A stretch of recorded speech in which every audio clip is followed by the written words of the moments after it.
A ver. Ahí ya está grabando. Perfecto. Bueno, cuando... Dígame si ya puedo comenzar. La única que nos queda, si a ustedes les parece... ¿Va todo bien, Claudio? ¿Todo perfecto? Bien. A Nico, que está también haciendo la transmisión por Twitch, le pido que si puede arrancar, que me avise también si me escucha y si está todo bien.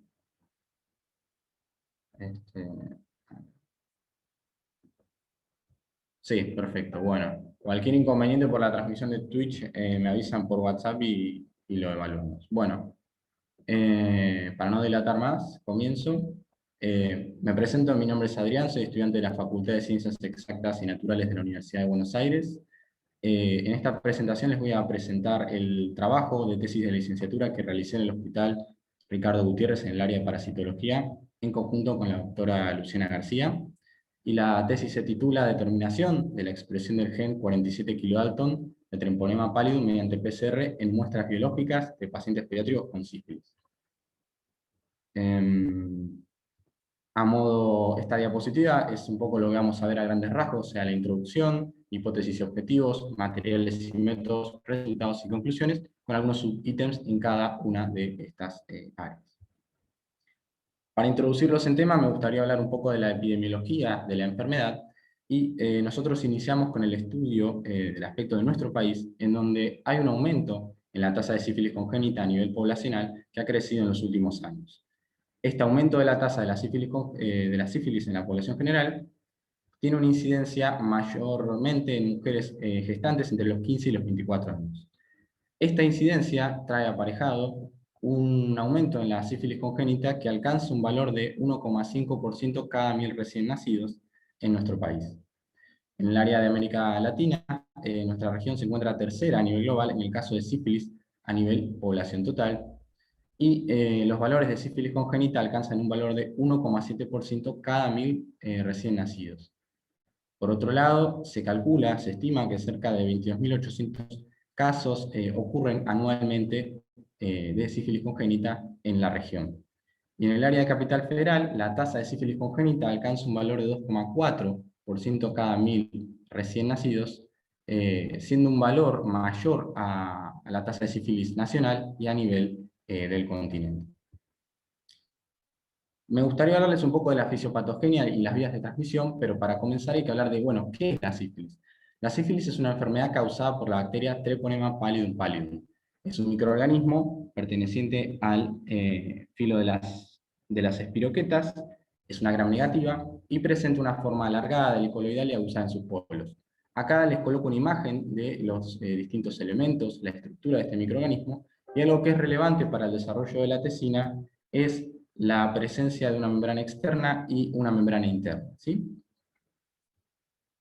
En cuanto a las vías de ingreso de este microorganismo, hay tres vías. La vía más común es por el contacto sexual, por transfusiones de sangre o trasplantes, y por contacto de lesiones habitadas, que se debe muchas veces a los contactos no sexuales, ¿sí? Esta es una vía menos común, pero es una vía que ocurre también para la adquisición de la enfermedad.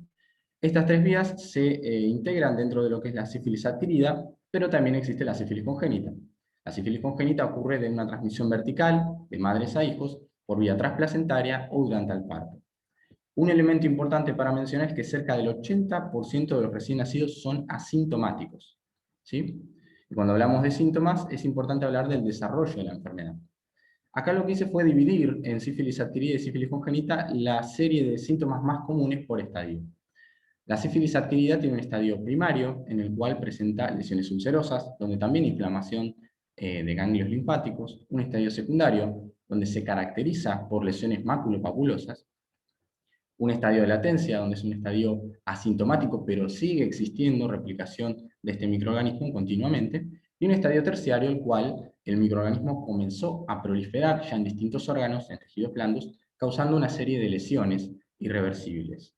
Esto puede generar daños en tejidos como el hígado, corazón, páncreas y tejidos nerviosos. En cuanto a... Perdón, las notificaciones. En cuanto a la sífilis congénita, los efectos que puede llegar a tener son muerte fetal, retraso intrauterino, o en algunos casos puede generar partos prematuros. Algunos especialistas lo que hacen es integrar el estadio primario, secundario y parte del latente temprano dentro de la sífilis temprana. Y por otro lado, se considera también a la sífilis tardía, que integra parte del latente tardío con el estadio terciario. Es un elemento muy importante hablar de los métodos diagnósticos en sífilis, y para eso me gusta clasificarlos, se utiliza comúnmente, en los métodos directos e indirectos. Los métodos directos son la microscopía de campo oscuro, la inmunofluorescencia directa, métodos los cuales evalúan al microorganismo o algún componente de él, ¿sí? Por otro lado se encuentran los métodos indirectos, en los cuales se encuentra la inmunofluorescencia indirecta, las pruebas de laboratorio para enfermedades venéreas, ¿sí? Las siglas tengo que hacerlo un poco en español. Después se encuentra el test de regina plasmática rápida, y la TPHA, que es un test de hemoaglutinación contra anticuerpos de treponema. Estos test lo que hacen es evaluar la respuesta del huésped, ¿sí? Evaluando anticuerpos o inflamación. Ahora bien, hay una clasificación más que en los test indirectos que abarca los test treponémicos y no treponémicos. Los test treponémicos son la FT-APS y la TPHA, los cuales reconocen sífilis tratada, sífilis primaria muy recientemente, sífilis tardía o reacción de Prosona en sífilis secundaria. Por otro lado, los no treponémicos, o sea, la BDRL y la RPR, detectan sífilis activa. En esta diapositiva hay una serie de algoritmos que se utilizan comúnmente en los sistemas de salud, ¿sí? Los cuales, a modo sencillo de explicarlo un poco, juegan, digamos, utilizan en el algoritmo, por ejemplo, tradicional, se inicia con pruebas no treponémicas, y frente a la reactividad se vuelve a utilizar un test treponémico para evaluar si efectivamente hay presencia de sífilis. En los algoritmos reversos también se comienza con una prueba, en este caso treponémica, y frente a la reactividad se evalúan otros tipos de test como los no treponémicos, ¿sí? Ahora bien, para caracterizar estas técnicas se utilizan estadísticos que hablan un poco de la sensibilidad y de la especificidad a la hora del diagnóstico, ¿sí? En líneas generales, los test indirectos tienen un valor entre el 70 y el 100% de sensibilidad, y una especificidad por encima del 93%. Todos estos valores pertenecen o son caracterizados para sífilis temprana, esa sífilis que les describí con anterioridad.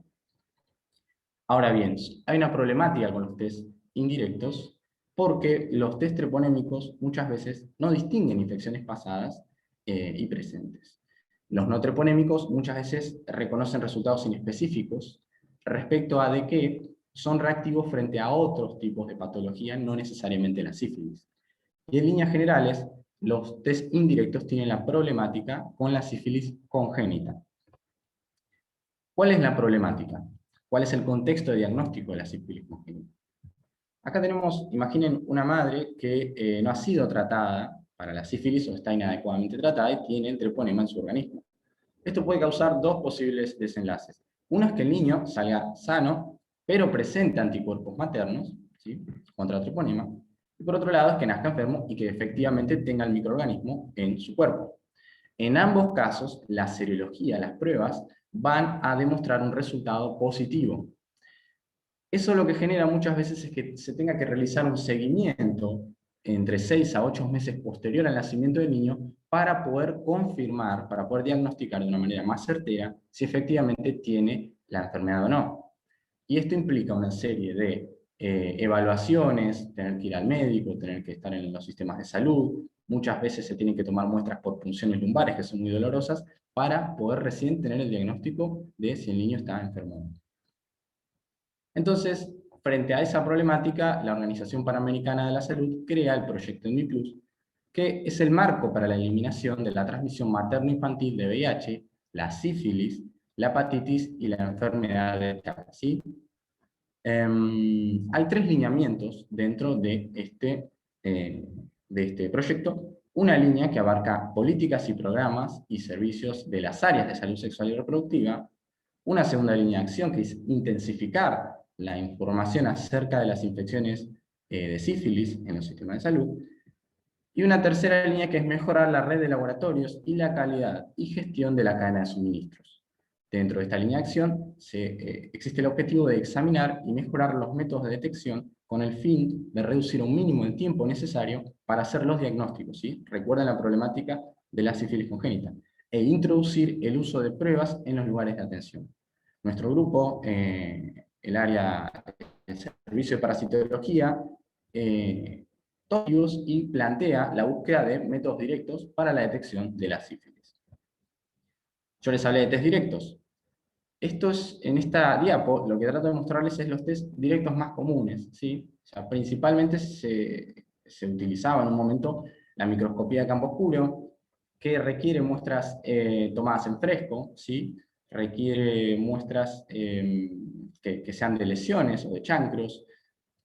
Muchas veces no se pueden guardar, enviar para la verificación, no se pueden utilizar para muestras orales o rectales, debido a los treponemas saprófitos. Requiere un equipo especializado y se necesita personal entrenado, además de que esta técnica está en desuso. Otra técnica, otro test directo, es la PCR, la cual utiliza distintas muestras, distintos sustratos. Las muestras pueden guardarse, pero no existen kits comerciales, ¿sí? Y todavía está en fase de desarrollo. Recién ahora se están incorporando esos algoritmos que yo les nombré un par de diapositivas atrás. Los test directos, recuerden que se encargan de evaluar o al microorganismo o algún componente, ¿sí? Yo les había nombrado la importancia de la membrana, y también el título de la tesina habla del gen TP47. El gen TP47 es muy importante para el estudio de este microorganismo. Es un gen que codifica para una lipoproteína de membrana, ¿sí? Es el principal antígeno de reconocimiento para el sistema inmune, y la principal función es brindar flexibilidad a la membrana. Tiene mucho movimiento este microorganismo. Por otro lado, se cree que pertenece a las PBP. ¿Y qué son las PBP? Son las proteínas de unión apendicilina, ¿sí? Las siglas están en inglés. Ya para ir cerrando un poco la caracterización del producto de expresión de este gen, tiene una estructura de 367 códones con un peso de 47 kilodalton. Y acá les muestro la ubicación, ¿sí? En la membrana externa, además de la similitud estructural con la estructura tipo de las PBP con la estructura de la TP47, ¿sí? Esta diapositiva ya cierra un poco lo que es la introducción. Me gusta mucho porque habla de los antecedentes en el estudio de la sífilis congénita y también la sífilis adquirida a través del desarrollo de la PCR. Yo sé que hay mucha información en esta diapositiva, pero lo que quiero que presten atención son en los comentarios de cada uno de estos trabajos que nosotros fuimos compilando y que se abarca desde hace 30 años atrás. En líneas generales, la PCR se ha utilizado y se ha comparado tanto con métodos directos como con métodos indirectos, ¿sí? Y en líneas generales se ha utilizado el gen TP47 como un blanco molecular. Para cerrar un poco esta introducción, lo que quiero que recuerden es que frente a la información que nosotros fuimos colectando, el gen TP47 parece ser el mejor blanco molecular para la detección de la sífilis a través de la técnica de la PCR. Y además, nosotros, evaluando estos trabajos, decidimos utilizar un poco de, digamos, los materiales y métodos, y nosotros decidimos trabajar con los cebadores propuestos en el trabajo de Grimpel del año 91. ¿Sí? Entonces ya vamos ahora con la hipótesis y los objetivos. ¿Cuál es la hipótesis? Bueno, la hipótesis es la detección del gen TP47 kilodalton mediante PCR y qPCR pueden contribuir al diagnóstico de sífilis en la población pediátrica. Como objetivo general, planteamos evaluar la utilidad de la implementación de técnicas de biología molecular en la detección de sífilis en población pediátrica. Por otro lado, tenemos objetivos específicos que son: el primero es realizar la determinación de este gen, o sea, el TP47, en muestras de hisopado, sangre, suero, líquido cefalorraquídeo pertenecientes a pacientes pediátricos bajo sospecha de contagio de sífilis por PCR, punto final. Por otro lado, también lo que queremos hacer es evaluar esa eficiencia de la PCR para la detección de la sífilis congénita en comparación con una técnica de referencia, ¿sí? Esas técnicas que yo les nombré, que eran la TPHA, la RPR, esas queremos comparar, evaluando la sensibilidad, la especificidad y los valores predictivos positivos y predictivos negativos. Siguiendo un poco el esquema del doctor Vilardo, me gustaría ahora hablarles de los materiales y de los métodos. Lo primero que les voy a hablar es del origen de las muestras y la unidad observacional. Nosotros utilizamos muestras de sangre, ¿sí?, de hisopado, de suero y de líquido cefalorraquídeo. Las muestras fueron obtenidas a partir del ensayo clínico, implementación de técnicas de biología molecular para el diagnóstico temprano de sífilis y enfermedad de Chagas congénito en el marco del programa ENMI+. El ensayo fue observacional, prospectivo y de cohorte, y los centros involucrados abarcaron nuestro hospital, el Hospital Ricardo Gutiérrez como centro coordinador, los hospitales porteños Argerich y Durán, y la maternidad Lago Maggiore y la maternidad La Banda de Santiago del Estero. Ahora hay que hablar un poco de los criterios de inclusión y de exclusión de los pacientes, ¿sí? Para la inclusión se consideró niños menores de 1 año, hijos de madres con sífilis no tratada o inadecuadamente tratada durante el embarazo. Por otro lado, niños que sean ya mayores de 1 año con sífilis congénita o adquirida que no hayan recibido tratamiento. También adolescentes, en este caso con serología positiva para sífilis que no hayan recibido tratamiento. Adultos convivientes de niños con sífilis adquirida que no hayan recibido tratamiento. Para la exclusión, se excluyeron pacientes que no pudieran cumplir con las visitas, pacientes cuyas muestras de hisopado no correspondían a lesiones activas, o enfermedades que dificulten la implementación de los protocolos o la interpretación de los resultados. ¿Cuál fue el periodo de análisis de este trabajo? Bueno, esto abarcó de junio de 2019 a marzo de 2020, y las poblaciones estudiadas fueron de Capital Federal, pacientes de Capital Federal y Gran Buenos Aires. Los pacientes estudiados tuvieron que estuvieron bajo sospecha de diagnóstico serológico, o sea, RPR, PDRL, TPHA, y además el diagnóstico de sífilis y su estadio fue determinado por el equipo de clínicos, ¿sí?, en base de nuevo a la serología y a la sintomatología, así como los antecedentes previos en los últimos 12 meses, o sea, previo al año. Yo les hablé mucho de inadecuadamente tratada, pero bueno, ¿qué es una mujer embarazada adecuadamente tratada? Adecuadamente tratada es que recibió 3 dosis de penicilina separadas por 1 semana cada una, 1 mes antes del parto.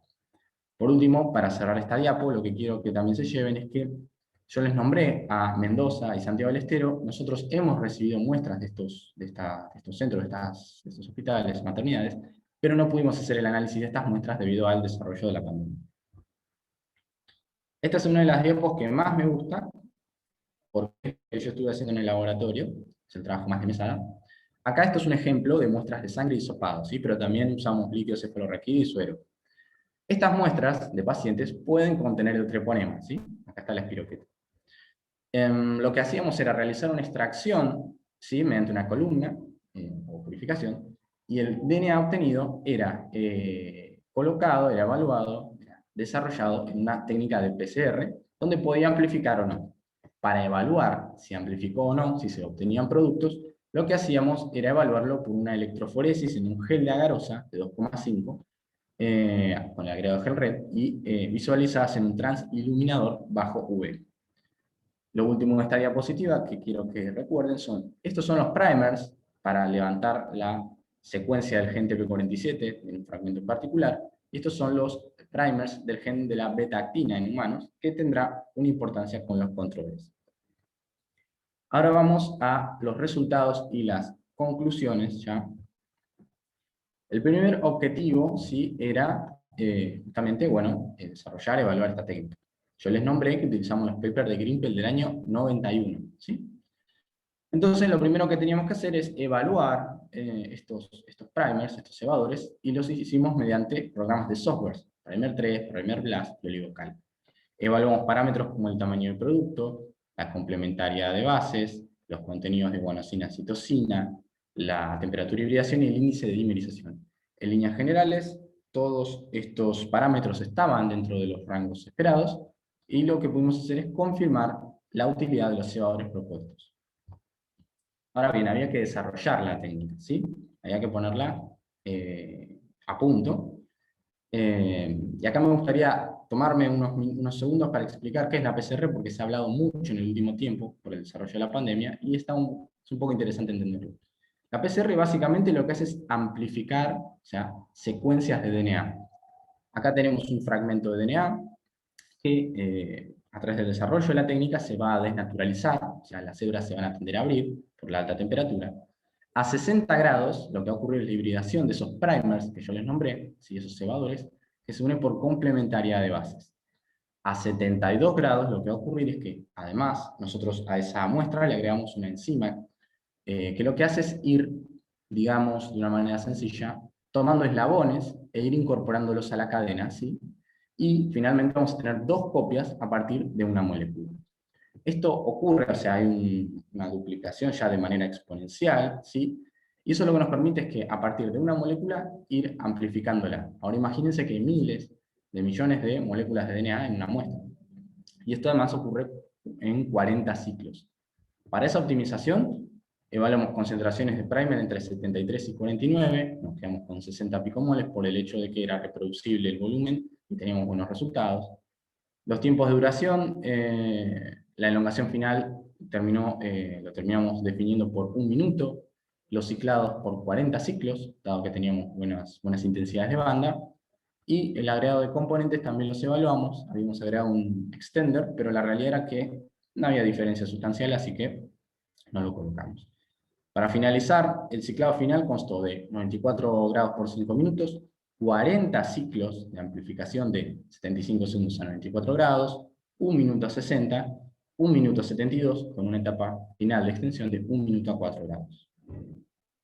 Esto es lo que se debería observar en un gel, si así es como nosotros vemos los productos de amplificación. Este es un control positivo, amplificó, un control negativo, no amplificó. Estas son muestras de hisopado, ¿sí? A 55 picomoles y estas a 60. Nótese que la intensidad de banda es mucho mayor y que además el producto alcanza el tamaño esperado de 658 pares de bases. Esto nos guiamos por el marcador de peso que está acá. Los controles. En todo ensayo científico es muy importante realizar controles. Nosotros obtuvimos, por suerte, DNA de treponema, como lo utilizamos para control positivo, control negativo agua, destilada. Controles de especificidad, utilizamos DNA de clamidia, ¿sí? Clamidia trachomatis, perdón, y de microorganismo causante de la gonorrea. Y para los controles de amplificación, yo les había nombrado la betactina, también lo evaluamos en el desarrollo de la técnica. Acá hay una mención a otros trabajos donde también han utilizado otros microorganismos, o sea, Salmonella, Enterobacter, Klebsiella, Proteus. Nosotros también queremos continuar por esta línea de seguir evaluando la especificidad de la técnica, y hemos conseguido treponemas saprófitos muy gentilmente otorgados por la Facultad de Odontología. Y también reconocemos que hay una dificultad para el desarrollo de los controles debido a que este microorganismo es muy difícil de cultivar. Lo último para cerrar esta diapo: control positivo amplificó, control negativo no amplificó, y las muestras de especificidad, ¿sí?, que no han amplificado. Así que esto ha dado, digamos, bien dentro de todo. Ya para caracterizar a la población, nosotros arrancamos con un N de 30 pacientes, pero tuvimos que descartar 7, ¿sí?, debido a que no cumplían con los criterios de inclusión, ¿sí? De esos 23 pacientes restantes, nos quedamos, o sea, 19 presentaban sífilis adquirida, de los cuales 8 eran adultos y 11 eran pacientes pediátricos, y 4 eran pacientes de sífilis congénita, 4 bebitos. Esto es una caracterización, ¿sí?, de la técnica, perdón, de los pacientes. En líneas generales, no hubo disparidad en los géneros, nuestro hospital fue el que más pacientes aportó al reclutamiento, y para el ensayo de las pruebas serológicas, treponémicas y no treponémicas, en general tuvimos resultados cuantitativos, aunque hemos tenido en algunos casos resultados cualitativos, o sea, nos ha dicho reactivo o no reactivo. La edad de los pacientes abarcó de los 3 a los 23 años, la edad ya en los pacientes pediátricos abarcó de los 4 a los 10 años, ¿sí? En cuanto a las muestras, nosotros de esos 23 pacientes tuvimos 38 muestras, 25 de hisopado, 9 de sangre, 2 de líquido cefalorraquídeo y 2 de suero. Después de un análisis provisional, nos quedamos con las muestras de hisopado y las muestras de sangre, y además agregamos 7 muestras de pacientes con serología negativa, tanto treponémica como no treponémica. Básicamente agregamos muestras de controles negativos. Al finalizar, tuvimos un total de 41 muestras para el análisis. Una mención más es que también clasificamos las muestras por el diagnóstico, 31 corresponden a sífilis adquirida, ¿sí? 12 de esas 31 pertenecían a pacientes adultos, 19, o sea, el grueso de las muestras pertenecieron, perdón, a pacientes pediátricos, y 7 correspondían a sífilis congénita. Entonces ya vamos por el segundo objetivo, que era, bueno, evaluemos esta técnica en comparación con una de referencia. Y lo que nosotros hicimos fue comparar con la técnica de la TPHA, ¿sí? O sea, prueba indirecta. Nosotros obtuvimos una sensibilidad del 68% en las muestras generales y una especificidad del 100%. Para la sangre obtuvimos una sensibilidad del 100% y una especificidad del 100%, para hisopado del 56% y una especificidad del 100%. Cuando realizamos las comparaciones con las pruebas serológicas, nótese la sensibilidad y la especificidad de la prueba de referencia, lo que observamos es que hay una posible limitación de la técnica como tamizaje frente a lesiones, ¿sí? Pero hay una posible utilidad de la técnica en el tamizaje de muestras de sangre, ¿sí? Nótese la sensibilidad en sangre que obtuvimos. También lo que hicimos fue, bueno, evaluemos la técnica contra técnicas o sea, la misma técnica, pero con otros trabajos bibliográficos, que acá están, Gadget y Grimpel del 2015 y del 91. Los valores, de nuevo, son los mismos, y cuando realizamos la comparación con las técnicas de referencia, lo que vemos es que la sensibilidad está por debajo de los valores bibliográficos de otros grupos que han desarrollado la PCR, pero la especificidad está dentro de los rangos esperados. Eso lo que nos permite es pensar en la potencialidad de la técnica como confirmación, como técnica de confirmación, no así de tamizaje, ¿sí? Otra caracterización que nosotros hicimos fue el rendimiento de la técnica según el diagnóstico. Entonces, evaluamos la sífilis congénita, que tuvo una sensibilidad del 80% y una especificidad del 100%. Lo comparamos con la bibliografía y, por ejemplo, el trabajo de Pinilla del año 2018 da una sensibilidad también muy cercana. Así que eso es algo muy bueno, del 83% en ese caso. Y recuerden que el 80% de los recién nacidos son asintomáticos, ¿sí? O sea, muchas veces no se pueden obtener muestras de hisopado de este grupo. Esto nos permite reafirmar la utilidad de la PCR en la sífilis congénita, ¿sí? Sin embargo, el número de muestras no es el suficiente para generar la precisión adecuada. En cuanto a los pacientes pediátricos, tuvimos una sensibilidad del 58% y una especificidad del 100%. Hay una mención respecto a que este grupo, en general, presenta más carga treponémica en sangre en comparación con los adultos, ¿sí? En general, la detección de DNA en sangre completa y suero en estos pacientes parece ser más confiable que en los pacientes adultos, probablemente debido a la concentración relativa alta de treponemas en sangre de los primeros. Esto es una cita del trabajo de Pinilla del año 2018. Cuando comparamos los resultados en los pacientes adultos, la sensibilidad es del 80% y la especificidad del 100%, valores los cuales se aproximan a la bibliografía de Gadget del año 2015. Entonces mi idea un poco es decirles las ventajas de esta técnica, las cosas tan positivas de esta hermosa técnica.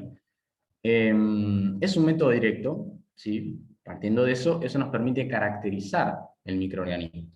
La mayoría de los trabajos hacen referencia a la sintomatología, al efecto del treponema en el organismo, en el cuerpo humano, pero no se ha caracterizado mucho al treponema. Y esto viene de la mano un poco porque justamente es difícil de cultivar. En cuanto a la versatilidad y a la diversidad de muestras, esta técnica puede ser utilizada para sangre de hisopado y líquido cefalorraquídeo, pero por sobre todo sangre de hisopado, que son muestreos menos invasivos, ¿sí?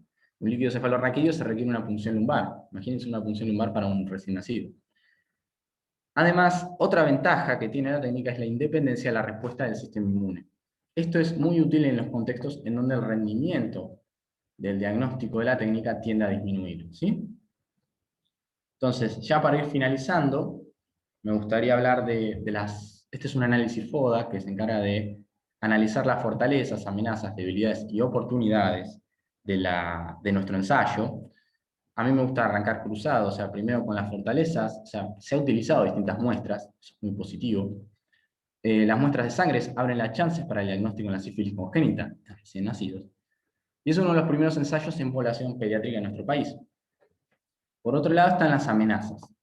Hay una dificultad para conseguir controles positivos, eso espero que haya quedado claro, pero nosotros estamos trabajando, estamos desarrollando plásmidos con secuencias de DNA de treponema para utilizarlos como controles positivos. Así que de ese modo estamos tratando de suplir las amenazas. Otro inconveniente es la demora del reclutamiento de muestras. Esto se vio caracterizado durante el desarrollo de la pandemia, pero se notó el trabajo de los médicos del servicio que después de una entrega muy marcada, han podido seguir colectando, han seguido el vínculo con los pacientes, así que esa amenaza también estamos tratando de disminuirla. En cuanto a las debilidades, hay un bajo número de muestras y la sensibilidad diagnóstica no alcanza los valores reportados por otros grupos. Y además está la dificultad, la debilidad de incorporar controles, ¿sí? De referencia a treponémicos, justamente porque el treponema es muy difícil de cultivar. Por último, las oportunidades. Esto es un trabajo, un ensayo clínico multicéntrico, eso nos permite homogeneizar a la población, ¿sí? Y algo que me gusta mucho es que nosotros tratamos de aportar información positiva, ¿sí? A población vulnerable, ¿sí? La mayoría de los pacientes son de bajos recursos, son personas con muchos inconvenientes, y si uno puede mejorar la calidad de salud a través de un diagnóstico, la verdad que es algo muy, muy positivo y nos abre la oportunidad también a seguir desarrollando cosas muy buenas. En cuanto ya estamos por cerrar, a las conclusiones, esto lo voy a leer tal cual, se logró determinar la presencia del gen TP47 en muestras de hisopado, sangre periférica, pertenecientes a pacientes pediátricos con sífilis adquirida y congénita por PCR punto final. El análisis provisional del rendimiento diagnóstico de la técnica se mostró, sí, en muestras de hisopado y en sífilis adquirida, mostró una sensibilidad menor a la reportada, pero una gran especificidad, siendo una posible prueba de confirmación en esta población. Esto ya en cuanto a la literatura científica, creemos que el GT se mostró como un biomarcador con potencial, como un buen potencial, para la detección en la sífilis congénita. Sin embargo, se requiere para el análisis más muestras de sífilis congénita para evaluar acabadamente el desempeño de la técnica. La implementación de las técnicas de biología molecular en la población pediátrica muestra ser promisoria, ¿sí? Como método directo de diagnóstico. Sin embargo, para su desarrollo es clave el conocimiento con la epidemiología del paciente, con su familia, así como también con el trabajo multidisciplinario de los pediatras clínicos, ¿sí? Siempre es importante la relación con los médicos. Por último, es relevante comentar que los análisis de qPCR no se han podido llevar a cabo en su totalidad dado las dificultades producidas por la pandemia SARS-CoV-19. No obstante, consideramos que los resultados obtenidos logran mostrar aspectos claves en la aptitud de la medición por PCR en el gen TP47 en el diagnóstico de sífilis en la población pediátrica. A mí me gustaría agradecer ahora, porque si no capaz me emociono, empiezo a moquear y después no puedo hablar. Les quería agradecer a mi familia, a mis amigos, a los docentes que se han portado muy bien siempre a lo largo de la carrera, a Luciana, que fue una docente más, al doctor Alche y al Servicio de Parasitología, que me han tratado siempre de la mejor manera, a la universidad pública, claramente. Hubiera sido imposible hacer una carrera de este nivel, digamos, sin una universidad pública. A los jurados que se han prestado a participar, muchísimas gracias. A Marcelo Gallardo y a Vladimir Lenin, y a todos los que se levantaron a ver la transmisión. Así que bueno, muchas gracias, y si quieren vemos las preguntas.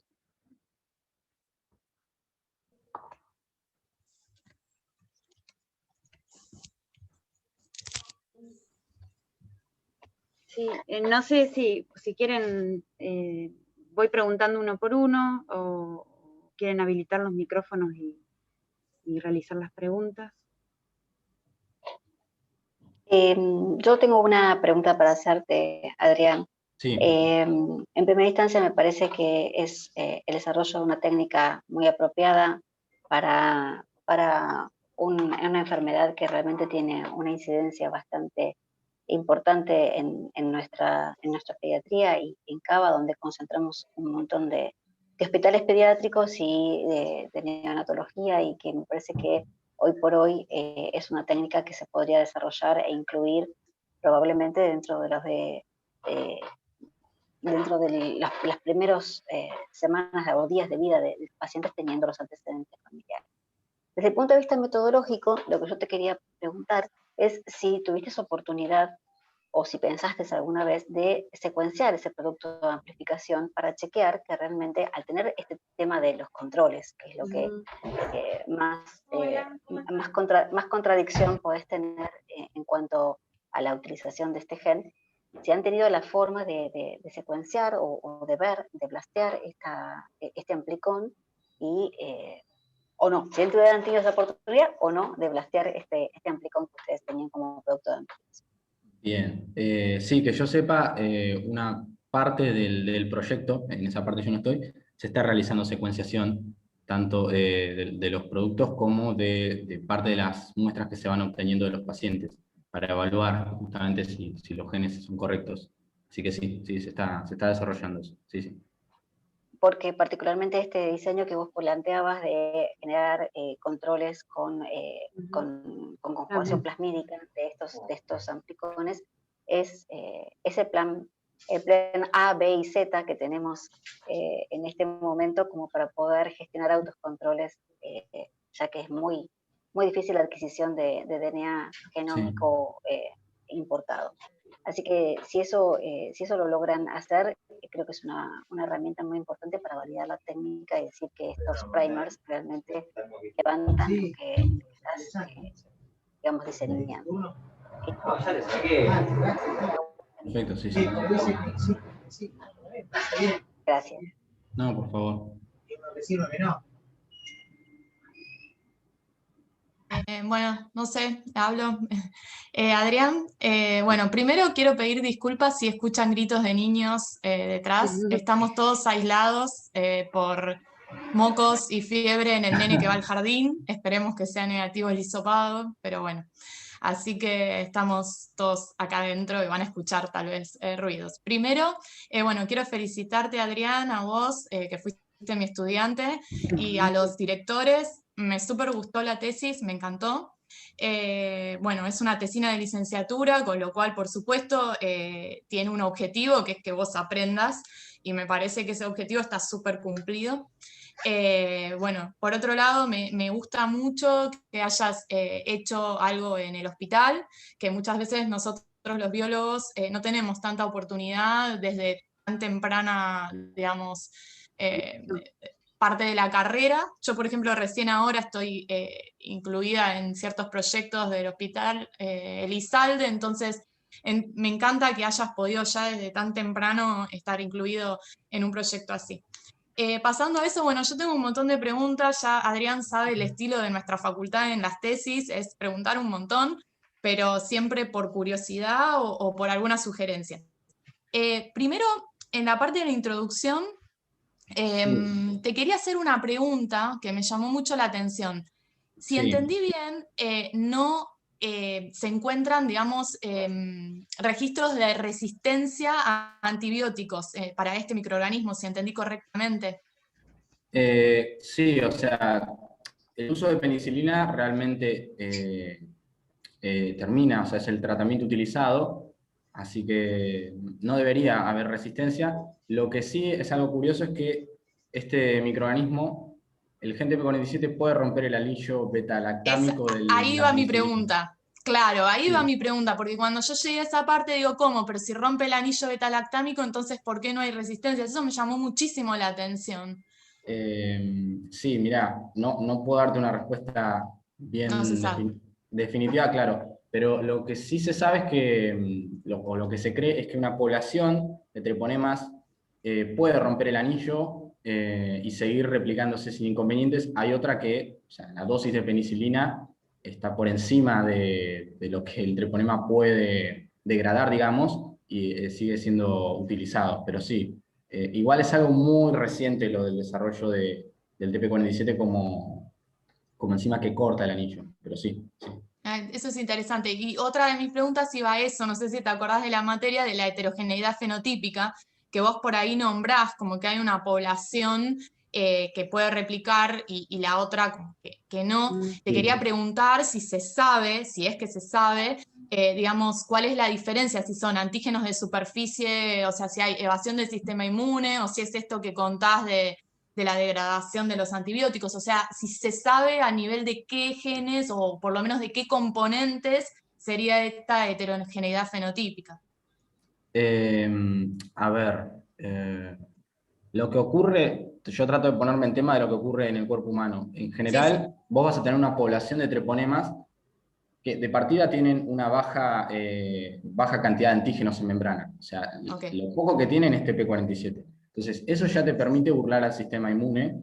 El treponema puede diseminarse a lo largo del organismo muy fácilmente, pero cuando el sistema inmune lo reconoce, los anticuerpos opsonizan o se unen a la membrana, hay un grupo que es efectivamente es degradado y otro que no. La realidad es que no sé bien la diferencia, si tienen algún gen diferencial entre uno y otro. Yo estimo que no, porque en general son clones de un mismo treponema inicial. O sea, no sabés si es como en Salmonella, que hace como, no sé si te acordás de los Sí, me ejemplos acuerdo. que dábamos, que Sí, hace cambiaba la flip-flop y vos proteína. puedes tener, claro, distintos antígenos en una misma población clonal, que no hay un cambio genético, pero sí hay un cambio fenotípico. Que yo sepa, ¿Sabes no, algo de así dato de colores, que lo que se sabe del treponema es que la mayoría de las proteínas que ¿cómo decirlo?, exporta, las termina acumulando en el periplasma. Entonces, eso podría llegar a ser útil para evitar justamente que el sistema inmune lo reconozca. Pero no conozco un mecanismo así como similar al de la salmonela para evitar la respuesta inmune. Sí, sí. O en el caso de la penicilina, para romper el anillo. Está bien. No sé si respondí tu pregunta. Sí, o sea, a veces es de curiosidad, a veces se sabe y a veces no se sabe. O sea, en la realidad ese es el trabajo también, ¿no?, de la investigación, saber un poco más.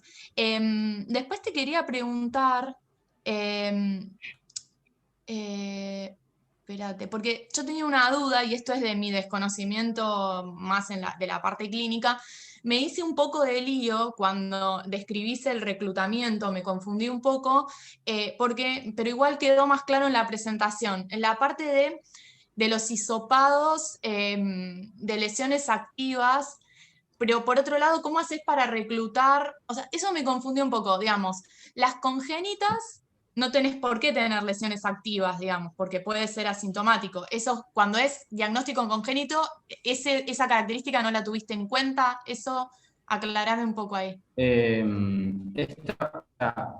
Esta parte en realidad la definió el propio proyecto, yo no estoy tan ducho, pero lo que sé es que sí, en sífilis congénita siempre se buscó hisopados de todas maneras. Ahí no sé si Luciana la puede responder, porque yo no sabría responder. Es de curiosidad igual, nada más. No, o sea, si vamos a lo concreto, en estos pacientes lo que se ingresa generalmente es sangre obtenida en el nacimiento, y nosotros tenemos un seguimiento de esos pacientes al nacimiento, al final del tratamiento de penicilina y a los 6 u 8 meses. En algunos casos los pacientes tienen síntomas, qué sé yo, colestasis, ictericia, otros síntomas que no dan lesiones, entonces no se hisopan. Y después hay algunos pocos pacientes pueden tener o descarga nasal, que se puede hisopar, o alguna lesión descamativa, como uno, creo, de los pacientes que teníamos, y ahí ingresa muestra de ese tipo. Pero la mayoría de los pacientes ingresados con sífilis congénita, la mayoría de las muestras son de sangre. Claro, entonces ahí, digamos, el criterio de exclusión de pacientes cuyas muestras de hisopado no corresponden a lesiones activas, ahí no lo tenés en cuenta para ese tipo de pacientes. Porque no hay hisopado, pero sí porque hay no hay sangre. hisopado. Ese criterio de exclusión es sobre todo para pacientes en los que a lo mejor tuvieron un chancro, ya resolvieron el chancro y se hisopa a lo mejor el pene por lo que sea. Está bien. Pero el hisopado no corresponde a una lesión activa, por lo que no hay chances de descubrir el treponema, y por eso ese hisopado no se corrió. Está bien. Adri lo sabe mejor que yo, pero de cada paciente ingresamos diversas muestras. ¿sí? A veces de un paciente ingresamos sangre, 3 tipos de hisopados y demás. No siempre se excluye totalmente el paciente, sino la muestra que no fue de lesión activa. Está bien, ahí está. Y bueno, ahora yendo a la parte de resultados y a los métodos, que bueno, tal vez como la mayor experiencia que tengo es en biología molecular, te quería hacer un par de preguntas que me llamaron la atención en cuanto a la técnica, pero es más que nada como sugerencias para mejorar, digamos. Sí, sí. Una cosa que me llamó mucho la atención es el tema de cuando vos mostrás los geles. Normalmente, si te acordás de las otras materias, como que normalmente el gel de agarosa da como bien derechita la banda. A mí me parece que ahí tenés un problema que para que quede más lindo, digamos, para mejorar, digamos, los resultados que uno presenta, tenés un tema con el buffer ahí, porque esa sonrisa, o con la cuba, digamos, esa sonrisa no tiene por qué estar en una PCR. Tal vez sí en las proteínas es más común, pero en la PCR, digamos, no tendría por qué aparecer. Eso, bueno, nada, Eso para mejorarlo. No, está. Las sí, fotos. para mejorarlo. No, No, pero es una sugerencia nada más. Y me llama la atención también el porcentaje de agarosa que estás usando. Contame sí. por qué elegiste ese porcentaje tan alto. Eh, Porque nos corría bien. O sea, fuimos aumentándolo y lo podíamos dejar corriendo. Aparte Ok, es un producto, bueno, tiene un tamaño intermedio. Sí, tal vez se podría haber claro, utilizado un poco más chiquito. Pero sí, sí. sí. A mí me parece que vas a tener una mejor resolución de separación para ese tamaño de banda. No sé, tal vez depende también del equipamiento a veces que tengas, cómo corren las cosas, ¿no? Sí. Pero normalmente para uno de 600, 700 pares de bases tendrías que estar moviéndote entre 1 y 1,2, 1,5 como mucho, 2,5 me pareció, pero súper alto. Y lo que para mí te hace es que no corra bien la parte de arriba, porque un porcentaje de agarosa tan alto es para separar bandas más pequeñas. ¿Sí? Entonces Sí, ahí tenés como aplastada la parte más aplastada la parte de arriba. Eso, digamos, no sé, Eso, es dale. para la parte molecular, digamos. No, lo tomo, lo tomo. Está bueno porque sí, los geles, o sea, las imágenes que puse fueron los más bonitos y sí, están medio chamfleadas las bandas, digamos. Así que sí, eso lo tomamos Y lo tranquilamente. otro, claro, es que además te aumenta el tiempo de corrida, porque un gel con el poro mucho más cerrado, tenés tiempos de corrida, y si uno quiere poner para, digamos, una técnica de diagnóstico, tal vez te interese bajar los tiempos, y Totalmente. una forma de bajar el tiempo de corrida es aumentar un poco la trama, porque para una banda de ese tamaño no necesitas una trama tan cerrada. Pénsenlo, no sé cómo trabajan, digamos, a nivel diagnóstico, pero a nivel de No, pero biología molecular se puede abrir la trama tranquilamente. es cierto lo que decís, porque fíjate dónde está la banda de 200 y dónde está la Exacto, banda, y además la temperatura, y también, o sea, la temperatura que le estás dando es lo que también te está influenciando en esa sonrisa o en esa exacto, banda tan exacto, dispar. exacto, Pero sí. es Es cierto, para son mejorar. cuestiones que ameritan a la técnica molecular del laboratorio, Sí, bueno, y lo que pasa también es que como, interesante. sí, como yo soy bióloga molecular y digamos, nada, es mi parte, digamos. Hay cosas que uno no puede dejar de decir cuando las ve, ¿viste? Es como que le agarra un prurito, que mejor lo cuento porque si no, no puedo. Es como, Sí, te entiendo, te entiendo. no, pero igual me encantó la tesis, me parece súper interesante y como, digamos, formación como perfecta, me encantó. Y después la última pregunta, porque ya veo que, bueno, tengo más, pero no las voy a hacer, es ¿por qué decidieron utilizar solo el par de primers que ya estaba descrito en bibliografía y no se animaron en paralelo, digamos, hacer otro par de primers a ver si mejoraban digamos, este balance entre sensibilidad y especificidad? O sea, ¿por qué solo, digamos, se quedaron con ese par de primers? Sí, o sea, primero evaluamos en los distintos trabajos de los últimos 30 años, evaluamos el desempeño de los primers y decimos Grimpel por la diversidad de muestras que utilizaba y por el buen desempeño. El problema que tuvimos a lo largo esto fue muy marcado en la puesta a punto de la técnica, teníamos muchos dímeros. Entonces, frente a ese problema, Luciana y el grupo de parasitología mandó a sintetizar unos primers justamente para evitar estos problemas y que las corridas y que la sensibilidad también sea mejor. El tema es que, bueno, todavía no los hemos podido desarrollar, o sea, todavía no pudimos amplificar muestras con esos nuevos primers para PCR punto final. Sí, sí, tenés razón. Eso lo vamos a hacer. Pero bueno, la verdad muy, muy interesante. Está muy correctamente escrita, digamos, está muy bien escrita, se sigue fácil, así que bueno, felicitaciones por mi parte. Muchas gracias.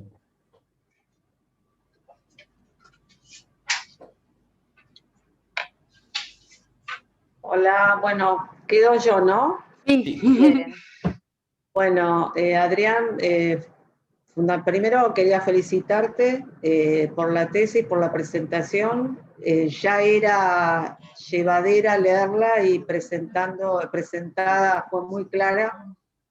Quiero también agradecer que me hayan invitado como jurado para darle, digamos, una mirada distinta. Ustedes saben, yo soy epidemióloga, mi especialidad es fundamentalmente dedicarme a la epidemiología y a las políticas de salud. O sea que no soy bióloga, mi expertise no son las ciencias básicas, pero creo que este tipo de espacios nos sirven para dar una mirada distinta en el camino de la investigación translacional, porque además, desde el punto de vista sanitario, es un tema muy, muy relevante. Como mostraste vos en tu introducción con respecto a los datos epidemiológicos, las tasas de sífilis congénita están muy por debajo de lo que la iniciativa de eliminación propuesta por la OPS y UNICEF recomiendan para que un país pueda validar que ha, digamos, terminado con la transmisión vertical del VIH y la sífilis congénita, y en Argentina estamos muy cerca para el VIH y muy lejos para la sífilis. Y uno de los temas, como bueno, vos bien lo planteaste, es el tema de los métodos diagnósticos, la dificultad con los métodos diagnósticos en sífilis congénita. Y por supuesto que como yo no puedo hablar de primers, sí te voy a hacer otro tipo de preguntas. Sí. A mí me parece que fundamentalmente mirando la sensibilidad, la especificidad y los valores predictivos, que digamos, si bien como vos bien lo planteas, debido al número de muestras no tiene la robustez necesaria para poder validar con precisión, digamos, la técnica, me parece que va en un camino interesante, y ahí va mi pregunta. Si ya plantearon un cálculo muestral que te permita, y para poder proyectar en el tiempo, cuando se vaya superando el tema del aislamiento y la pandemia, ¿qué muestras serían necesarias para poder tener más robustez en la precisión de los datos con respecto a la técnica? Sí, en principio la idea es seguir colectando este tipo de muestras, sea de sangre, suero, hisopado, líquido cefalorraquídeo. El número de pacientes no sabría decirlo, porque eso lo define, no sé cómo decirlo, o sea, lo definen los médicos clínicos. En ese caso, de nuevo, Luciana, no sé cuánto es el valor. Sí, hicimos un cálculo estadístico de alrededor de 207 pacientes. Nosotros estamos tratando de reclutar binomios, o sea, madre y recién nacido, aproximadamente 207 binomios.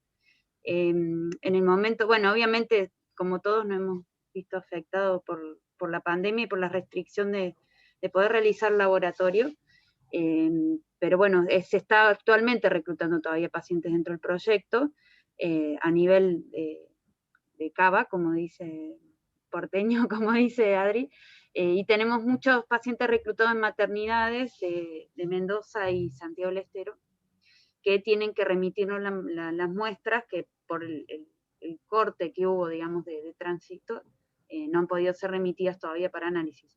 Pero sí, el N al que apuntamos es cercano a 207 pacientes, en base a la prevalencia de la enfermedad y considerando alguna pequeña pérdida de pacientes y demás. Perfecto, eso es importante. Para sífilis, me gustaría aclarar una cosa, para sífilis adquirida en pacientes pediátricos no hay estudios, no hay casi bibliografía sobre eso, porque estaba muy vinculado al abuso también. El grupo está publicando en estos momentos, digamos, un trabajo sobre eso, que sería como el primer ensayo piloto en el que podemos sacar algunos datos de números de pacientes, y en esos pacientes no sabemos qué número necesitaríamos reclutar para validar la técnica, eso, porque no tenemos una prevalencia, no tenemos intervalo de confianza, no tenemos parámetros, recién las primeras publicaciones nos van a guiar. Bien, bueno, en relación me adelantás una pregunta, Adrián, lo que dice Luciana, más que una pregunta es una reflexión. Cuando veo la conformación de la muestra, me llama mucho la atención que de los 11 casos en menores, 2 por contacto sexual y 9 que no son contacto sexual, yo creo que, no, por supuesto, no tiene nada que ver con el motivo de la tesis, pero me parece que seguramente los clínicos lo están pensando, que eso es, de esos 9 casos, probablemente muchos sean casos de abuso, ¿no? Y no de contacto con lesiones secundarias. Sí, en realidad, Adriana, bueno, Jaime está también para aportar en este caso. Estos pacientes pasaron ya por la evaluación, digamos, interdisciplinaria correspondiente para descartar abuso. Se estudió toda la familia, por eso también hay adultos dentro del estudio. Y parte de lo que queremos hacer, también con PCR y demás, a largo plazo, es la secuenciación y tratar de determinar en esas familias cómo fue el contagio, digamos. Hay una sospecha, la sospecha de los clínicos es el contacto accidental, digamos, con lesiones, en base al hacinamiento de los pacientes y a ciertas conductas de higiene deficientes en las que están estas familias, y hábitos como, por ejemplo, se le cayó el chupete al bebé, lo chupo y después se lo coloco, y en esos casos las madres a veces tienen lesiones en la boca, y los nenes presentan después un secundarismo. Y bueno, con los tiempos no se encuentra ninguna señal de abuso en esa familia, y bueno, el diagnóstico queda como probable contacto accidental, digamos, o no sexual con lesiones, y en eso estamos nosotros, aparte de esto que es tratar de resolver un poco sífilis congénita, tratar de aportar un poco de la biología molecular en esos casos. Pero bueno, es un tema muy controversial, es muy difícil. Nosotros recién estamos iniciando publicaciones sobre ese grupo, ese escenario epidemiológico en esas familias, desde lo clínico, y yo particularmente estoy trabajando con gente del INVIRS para secuenciar esas muestras y tratar de ver también los clados, los clados y las variantes que están en esas familias. Bien, después, bueno, es claro que la sensibilidad es mayor en sífilis congénita en sangre que en los hisopados. ¿A qué le atribuyen? Si tuvieron alguno de los hisopados con menor sensibilidad, también son lesiones habitadas. ¿A qué le atribuirían la diferencia a la sensibilidad entre sangre y hisopados? Bien, o sea, una posibilidad primero es que la mayoría de los pacientes son pediátricos, y la mayoría, o sea, la manifestación de la carga viral, de la carga bacteriana está en sangre, o sea que esa sensibilidad nos iba a dar buena, entre comillas. En los hisopados, lo que nosotros argumentamos es, por un lado, que las lesiones en general en niños deben tener una menor carga bacteriana, o sea, por el hecho de que, o sea, están más expuestas, la misma bacteria está más expuesta a daño y que el DNA se dañe, y cuando uno toma la muestra, toma DNA de humano, bacteria, en fin, uno no puede darse cuenta si se afectó ese DNA. Entonces, después cuando uno lo corre y quiere levantar esos genes de treponema, la sensibilidad le da baja. Otro argumento también que nosotros hemos encontrado es que cuando se hisopa a un paciente se le hacen varios hisopados, y en general siempre se tiene un hisopado positivo, una lesión activa, pero hay otros hisopados que tienen una evolución distinta, o sea, están más curados, digamos, y eso hace que cuando uno quiere correr esas muestras de hisopado les dé negativo. Es por eso que nosotros también creemos que el nivel de evolución de la enfermedad en estos pacientes afectó el desempeño de la técnica, en el caso de hisopados. En el caso de sangre no, justamente por eso que mencionaba anteriormente, que bueno, los pacientes pediátricos presentan más carga justamente en este tipo de sustrato, que es sangre. ¿Se entiende? ¿Te respondí bien? Sí. Y también, bueno, la verdad que los resultados son promisorios, y ya pensando en la escalabilidad y la implementación, porque al no haber un kit comercial, ¿cómo ven en el contexto, por lo menos de la ciudad de Buenos Aires, la posibilidad de escalar y de poder implementar la técnica en otros laboratorios donde, digamos, tengan la capacidad de hacer estas pruebas, ¿no? La secuenciación. Perdón, ¿te referís al desarrollo de la técnica o a la secuenciación? No entendí lo último. Perdón, al desarrollo de la técnica en otros laboratorios en el ámbito de la Ciudad de Buenos Aires. Bien. Como para, si podría ser el hospital de ustedes estandarizar la técnica para que pueda ser utilizada en otros lugares. Sí, ese es uno de los objetivos más lindos, o sea, que la podamos poner a punto y después, una vez estandarizada, que lo sigan utilizando los demás hospitales. Hay una problemática porque, bueno, la PCR todavía no se estableció como algo dentro de los algoritmos y se requiere personal especializado y demás. La pandemia generó que ahora haya un montón de equipos de PCR en los distintos centros, así que en ese aspecto nos viene bien, porque si logramos optimizarlo y se dan las condiciones del sistema de salud, eventualmente se puede utilizar. Así que ese es un objetivo. También nosotros lo que queríamos hacer es desarrollar un kit comercial. No sé si los LAMPs, las reacciones que se utilizan para COVID actualmente, que son esas PCRs. Gracias. Esas mismas, hacer un kit, pero para sífilis. Eso sería también otro objetivo que nosotros tenemos en el desarrollo de la técnica en el sistema de salud. Pero bueno, para eso hay...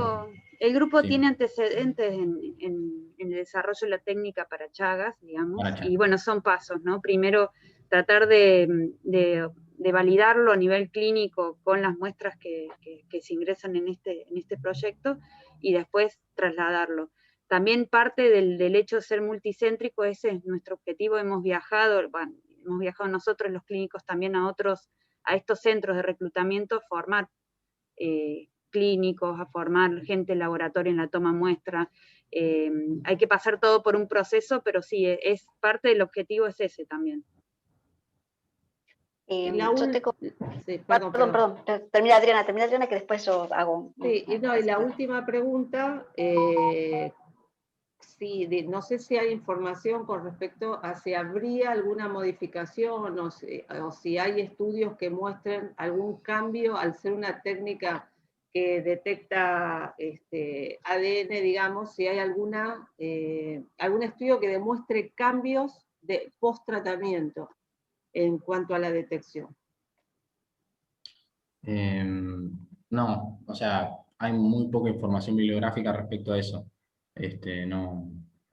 No hay como información, es una posibilidad también que se puede plantear dentro de nuestro grupo para seguir avanzando, pero no se ha hecho. Porque me imagino que en la escalabilidad debería haber alguna recomendación, porque si se mueve distinto a lo que es el seguimiento con otros anticuerpos, quizás habría que tener otro parámetro para tomarlo como respuesta al tratamiento, ¿no?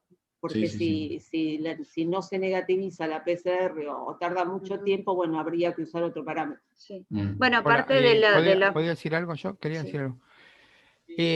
Bueno, primero que fue un trabajo muy bueno el de Adrián, digamos. Básicamente lo que le queremos contar es que todas las preguntas que nos han hecho son las preguntas que nosotros tenemos, que no las pudimos responder por la pandemia, básicamente. Nosotros estamos trabajando con 5 centros, de los cuales 2 centros están, uno en Santiago de El Estero y otro en Mendoza, donde hay muchísimas muestras colectadas, pero no las pudimos ir a buscar, digamos. Durante todo el año entraron muchísimas muestras. Perdón, Lu, ¿puedes bloquear el...? Sí, perdón. Entonces, tenemos muchísimas muestras recolectadas, pero no se pudieron procesar. En ese proceso, el plan es valorar marcadores de respuesta terapéutica, donde entra PCR como un marcador importante, con el objetivo final de iniciar ensayos clínicos con drogas orales para tratar sífilis, digamos, porque hoy por hoy ustedes saben que sigue siendo una medicación inyectable, que en niños pequeños es un problema serio. Y básicamente las medicaciones orales, desde lo microbiológico en cuanto a sensibilidad, están disponibles. El tema es que no se han hecho los ensayos clínicos correspondientes. Para desarrollar un ensayo clínico adecuado, uno necesita un buen biomarcador de respuesta terapéutica, y en eso estamos trabajando intensamente. Y en eso apunta también lo que estamos planificando para hacer genotipificación, que está en marcha, pero también está frenado, digamos, por la pandemia, digamos. Ustedes saben que el hospital siguió trabajando, CONICET no siguió trabajando, entonces esto nos produjo una cosa, como nosotros somos algo mixto acá, nos produjo esto, digamos, de que la gente no podía venir a completar con los trabajos. Pero todo lo que han planteado, digamos, entra dentro de este proyecto que es más grande y que esperamos completarlo en 1 o 2 años, y esperamos tener en no mucho tiempo medicaciones orales para los pacientes, que va a facilitar mucho el tratamiento. Para evitar, y porque aparte a nivel mundial, no sé si saben, pero hay una caída en la producción de lo que es penicilina, porque es muy económico y no es negocio. Entonces hay un corte en la producción a nivel mundial de penicilina, por lo cual esto sí o sí va a llegar en cuanto a hacer ensayos clínicos. También estamos trabajando en el desarrollo de vacunas con un grupo en Estados Unidos que, bueno, también fue frenado un poco con esto. Bueno, digamos, y también necesitamos, y es muy importante que ustedes sean motores de esto, hay que cambiar un poco la cabeza, y la sífilis se la sigue pensando como se la pensaba en los años 40. Los parámetros diagnósticos son de los 40, los parámetros de seguimiento son de los 1940, digamos. Y todavía no hay una cabeza puesta en pensar cosas novedosas y diferentes. Por eso aparece esto de las nuevas formas de transmisión, que no son nuevas. Sífilis siempre existió el riesgo de transmisión por contacto, por lo cual uno si interna a un paciente, el primer mensaje es: no lo toques a manos descubiertas porque contagia. Pero cuando uno plantea que se contagiaron porque lo tocaron sin cuidarse, no hay todavía la cabeza abierta para decir, esto era lo que se describía antes. Y ahora decimos que no puede ser. Sí, bueno, sí puede ser. Hay muchísimos pacientes que se contagian por esa vía. Entonces, la sífilis necesita ampliarse y tener pensamientos nuevos, porque está quedada en los pensamientos de los 40. Por eso a los pacientes se sigue proponiendo punción lumbar, se sigue proponiendo un montón de cosas que no aportan nada al manejo de los pacientes, y sin embargo se siguen repitiendo en todas las normas que se van publicando. Bueno, solamente eso, y felicitaciones. Es un placer trabajar con Adrián y creo que hay que marcarlo fuertemente.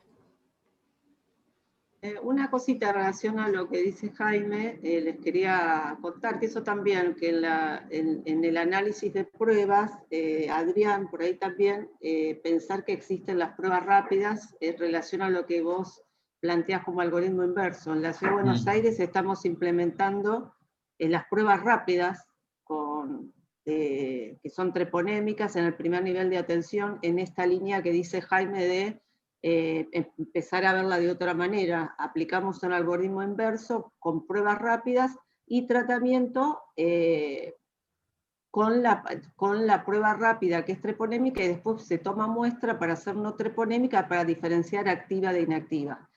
Y con esto lo interesante es que vemos que hay un sobretratamiento, no llega al 10%. Quiere decir que desde el punto de vista de salud pública es costo efectivo implementar pruebas rápidas y tratar con esa prueba sin esperar el resultado de las pruebas no treponémicas para definir actividad. Nada más. Laura creo que tenía una pregunta.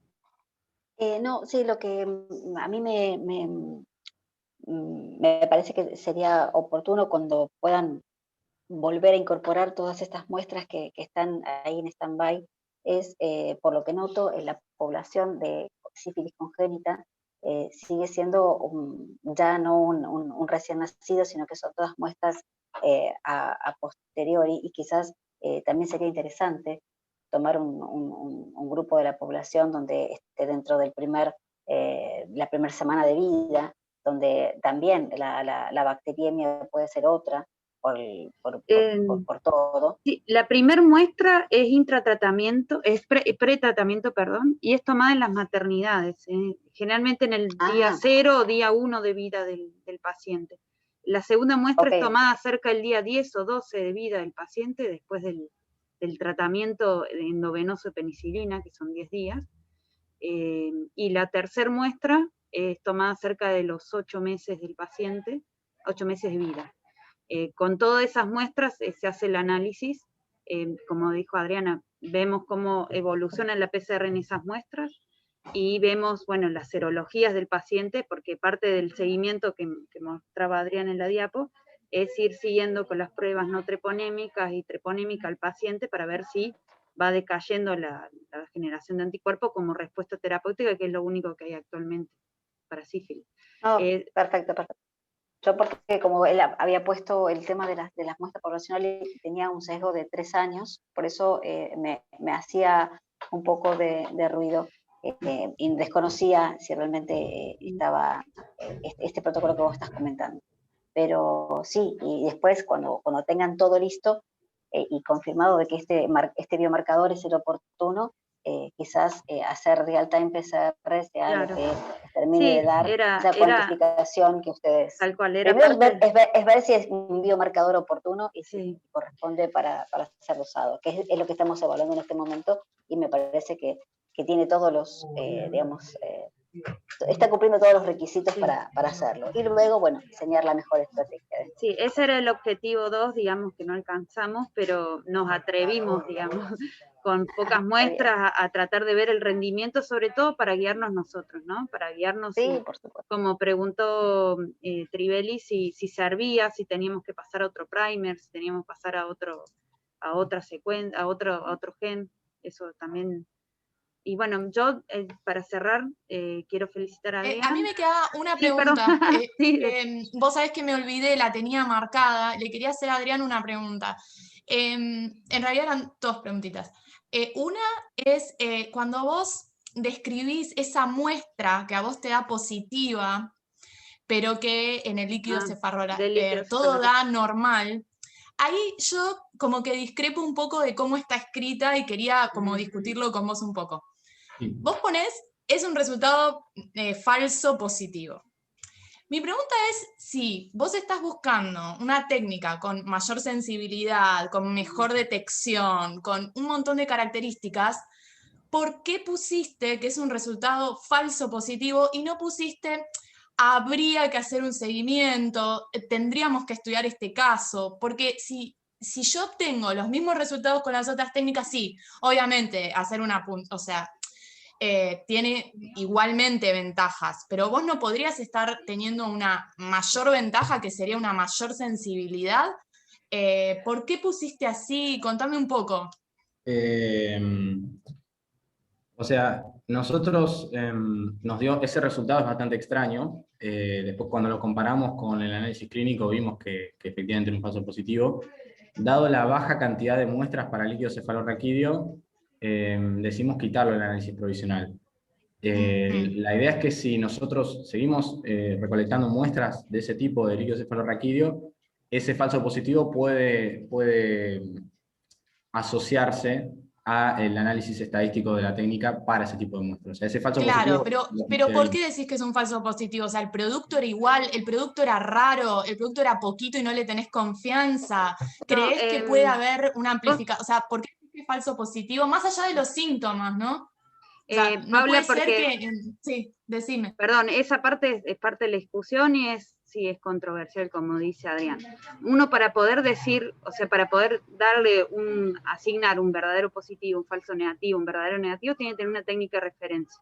Precisamente en neurosífilis, o sea, esto ya no es detectar sífilis, sino detectar el compromiso neurológico de ese paciente, o sea, el pasaje de treponemas a sistema nervioso central.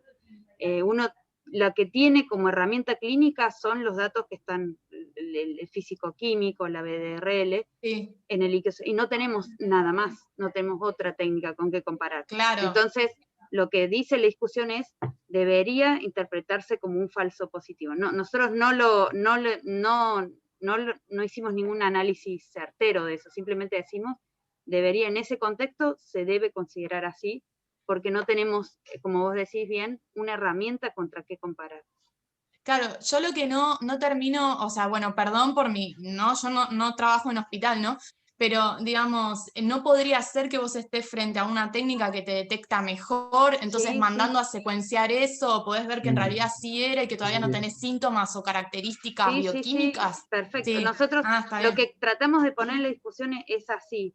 está bien. O sea, si uno va eso es parte de lo que uno quiere aportar con estas técnicas. Pero si uno va al contexto, si uno quiere darle algún tipo de interpretación a este resultado, le tendríamos que dar esa interpretación, porque no tenemos con qué compararlo. Porque la comparación es con técnicas, tiene una sensibilidad, como bien decís vos, más errática en ese caso. Sí. Y ahí tendrían que hacer como un seguimiento en el tiempo, a ver si de repente aparece algún marcador, o sea, ¿cómo harían? Bueno, parte de lo que está planteado, bueno, yo estoy solicitando el ingreso a carrera de CONICET, parte de mi proyecto es tratar de hacer biomarcadores en líquido cefalorraquídeo para poder ver, digamos, el seguimiento. En lo que es al nivel clínico, generalmente a esos pacientes se le hace punción lumbar y en algunos pacientes se repite después de los 6 meses otra punción lumbar y también se evalúan las mismas técnicas clínicas, digamos, en ese paciente. El tratamiento que se le da endovenoso de penicilina cubre el compromiso neurológico por sífilis, entonces el paciente no corre riesgo, digamos, ante la posibilidad del compromiso se da penicilina endovenosa y se cubre. Bueno, muchas gracias. Yo por mí ya estoy. ¿Alguna pregunta más? Creo que ya hemos hecho todas. Yo quería aclarar simplemente para el conocimiento, no hay reportado casos de resistencia a penicilina, sí hay casos de resistencia a citromicina, que es otro antibiótico, digamos, y esto se estudia a nivel genómico, con mutaciones en el gen del 23S, y parte de lo que se está haciendo con el INVIRS es secuenciar ese gen por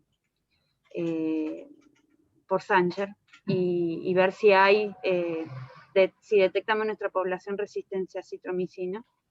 Y bueno, y como dijo Jimmy, trabajar en hacer ensayos clínicos con otras drogas para usar un esquema oral. Bueno, nada más. Sí, yo no me quise meter mucho con ese tema. La contextura de esta lipoproteína símil PBP tendría que interiorizarme un poco más en esto de lo que expresaron que pueda llegar a cortar el anillo beta-lactámico. En realidad, una PBP es un sitio de unión a beta-lactámico. Y de lo que tendría que ver es la presencia de una beta-lactamasa, que yo hasta ahora no la tengo concebida como tal. Pero es mi métier microbiológico y por eso creo que en este momento excede al tema en discusión. Y no quise... Igualmente, la categorización como familia de PBP es probable, tiene sitios catalíticos para unión a penicilina, pero si es parte de las PBP sería una categoría nueva, porque como vieron la morfología de la proteína, la estructura a nivel terciario es muy diferente en las cadenas alfa, beta. Tienen los sitios de unión a penicilina como las PBP, pero es media distinta. Hay que seguir trabajando, son cosas distintas y creo que está bueno como cultura general en la presentación, pero creo que no era el métier del objetivo de la presentación, así que bueno, muchas gracias a todas por la buena predisposición cuando las convocamos como jurado. Ha sido un placer ser tan interdisciplinario en esta tesina. Y bueno, felicito a Adrián, y aparte los felicito por esto, ¿no? Por haber sorteado todo el contacto con todas estas especialidades para poder hacer su tesina. Estuvo lindo, estuvo divertido. Bueno, gracias porque participaron, también toda la gente que está viendo, toda la gente que me acompañó a lo largo de la carrera, muchas gracias. Ahora, lo que no sé, si quieren que hagamos un room para que discutan la nota, o quieren arreglar por mail, lo que a ustedes les sea más cómodo realmente. Sí, yo en el chat vi que alguien comunicó su número de teléfono. Sí, igual si no se puede hacer un room y Adrián y Luciana nos mandan como a un grupo privado dentro del mismo Zoom, discutimos y después volvemos a la misma, es lo mismo para mí. Sí, como gustan. Bueno, hacemos eso. ¿Vos sabés crear los rooms, Adri? Yo no. Dame un segundo. Lo había visto hace un toque.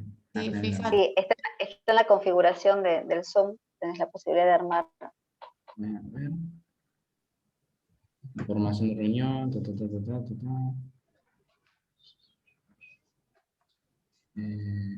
A ver, voy a dejar de compartir pantalla. Ay. Si alguno sabe y quiere hacerlo, es bienvenido. Sí, pero tenés que poner a esa persona como co-host, porque solamente lo pueden poner los hosts. Bueno, ¿te puedo hacer co-host? ¿Paula? Sí, no tengo problema. A ver, yo creo que puedo. ¿Lo podés? Sí, podés vos, Luciana. Ahí está. A ver, Laura, te pongo tus 2 duplicados. No, sí, ponelo.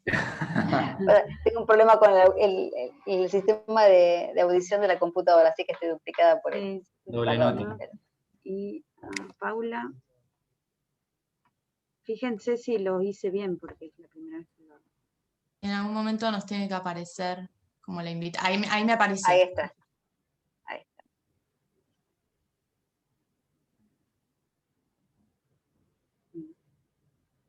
Creo que se fueron. Ahí va.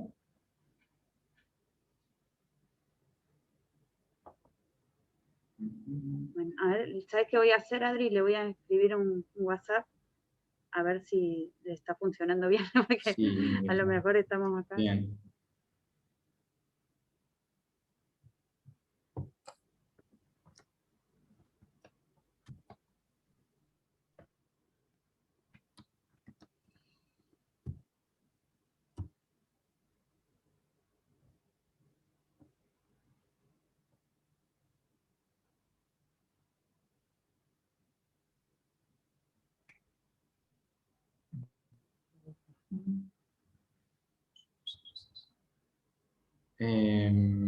No sé si seguir transmitiendo, vos decís que ya... que corte el grabado. Sí, ¿qué opinan? Y lo pongo en pausa de última. Sí, bueno, felicitaciones. Ahí lo puse en pausa, si querés después lo vuelvo a poner cuando te digan la nota. Muy bien. Dale. Escúchame, Adrián, tenemos que juntarnos nosotros para ver cómo seguimos, ¿sí? Dale, de una, sí, sin duda. Hay un proyecto para conseguir parte de este financiamiento, digamos, tengo que cerrar algunas cosas, pero digo, a mí me interesa que vos sigas y me parece que vos también querés seguir, entonces... Sí, de una. Bueno, entonces, fíjate si nos podemos juntar, arreglemos algo como para vernos los 3. Bueno, yo estoy viniendo mañana y el jueves. No sé. No, pero por Zoom. Sino. Sí. Sí, ahí vos estabas los miércoles, los viernes, a la mañana vos tenías comprometido, ¿no, Adri? Sí, pero... Pero puede ser el jueves o antes de la reunión, no sé si están con muchas cosas en ese horario. Pero sí, pues a la mañana podría ser, sí. Sí. Laura me respondió que sí le estaba funcionando el room. No sé. Bien. Ahora no sé cómo vuelven. Dice volver a sesión. Ellos pueden volver solos. Sí. ¿Ellos vuelven rápido o cómo es? Pues yo me tengo que ir, pero... Y yo creo que sí. ¿Quién es Nicolás Lucero que está acá anotado? Es un amigo que está grabando para otra plataforma. Para streaming, está transmitiendo en streaming. Bueno, Adri, muy bien. Sí, estuvo muy clarito. Tanta práctica se notó. Las preguntas fueron todas las que habíamos ensayado. Claro, ¿viste? Todas las que habíamos ensayado. Sí. Se ve que vamos por buen camino, entonces.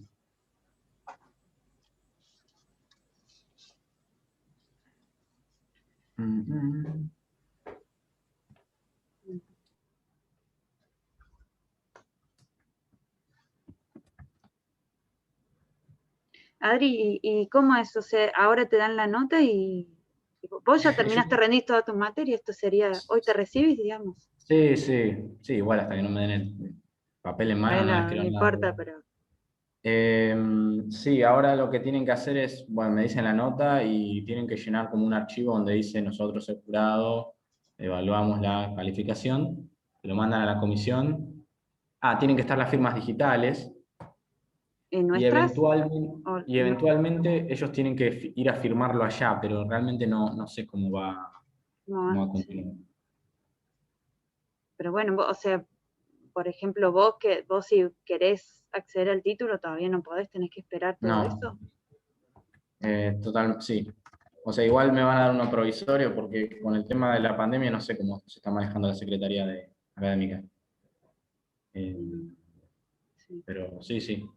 No, realmente no sé mucho de eso. Entonces, mejor que sea jueves, cosa que metabolices el alcohol antes de la reunión. Sí, sí, sí. Mañana no. No, mañana Mañana imposible. no.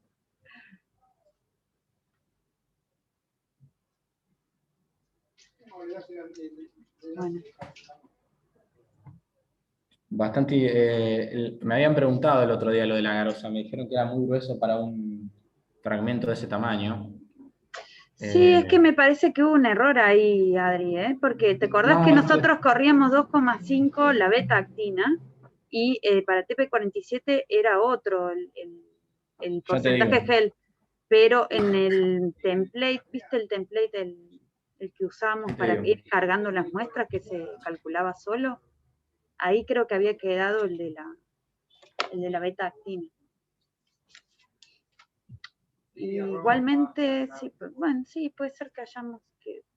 No, 2,5. ¿En Sí, dónde lo sí. estás viendo? En En el template. el de TP47, uno de los últimos. Claro, pero eso, porque eso quedó de beta-actina. En Ah, realidad, bueno. el del Es gel era de 1,5. 1,5. Sí, Sí. pero bueno, no importa. O sea, yo estoy segura que corrimos 1,5 y nos dio igual.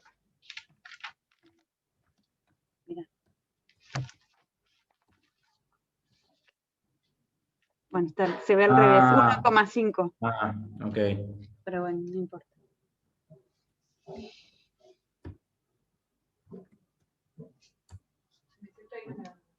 No, entonces, no.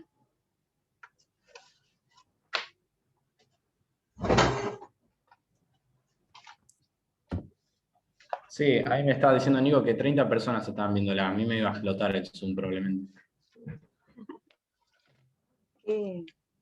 Yo esto me queda en la compu, te lo comparto en el Drive como la otra vez. Sí, sí, sí, sí. Sí, porque eso no sé si se tiene que enviar o no. O sea, piden que esté grabada. Sí, lo vi en el reglamento. Sí, en el reglamento. No sé si es que tenés que, a lo mejor grabarlo en un CD o algo por el estilo.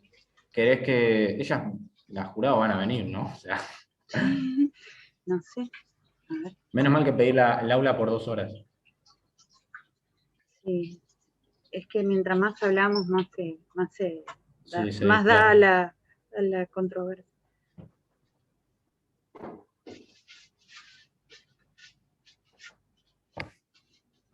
¿Qué le pregunto? ¿Si vuelven al room o te comunican a vos directamente la nota? No, si quieren volver y nos despedimos y ya. Que vuelvan a la room y nos despedimos. Acordate, ahí está, Ahí está, ahí está. de volver a grabar. Ah, está Sí. grabando, ¿no?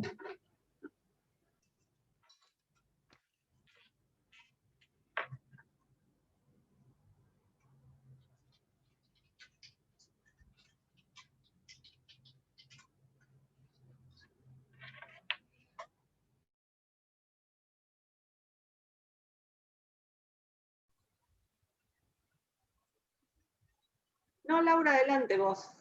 Está muy bien. Bueno,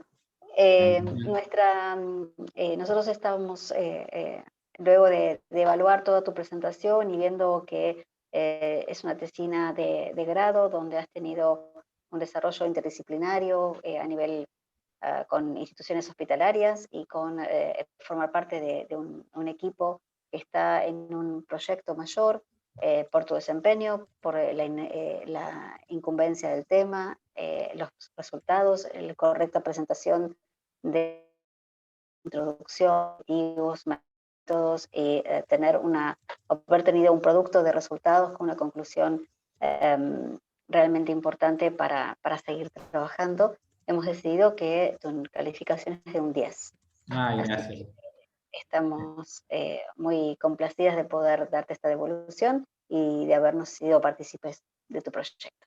Muchas gracias. Créanme que muy enriquecedor la participación de cada una de ustedes en sus áreas, fue muy interdisciplinario, así que eso siempre es bienvenido en este trabajo. Así que bueno. Felicitaciones, Adrián. Gracias, gracias. Muchas gracias. Y más en este contexto, así que bien haber terminado. Sí, sí, sí. Bueno, muchas gracias. Cierro el Zoom, o si quieren ir saliendo y yo guardo la grabación. Dale. Bárbaro. Bueno, muchas gracias a todas. Yo les envío a ustedes. Chao. Perfecto, esperamos tu mail. Saludito. Chao, chao. Muchas gracias.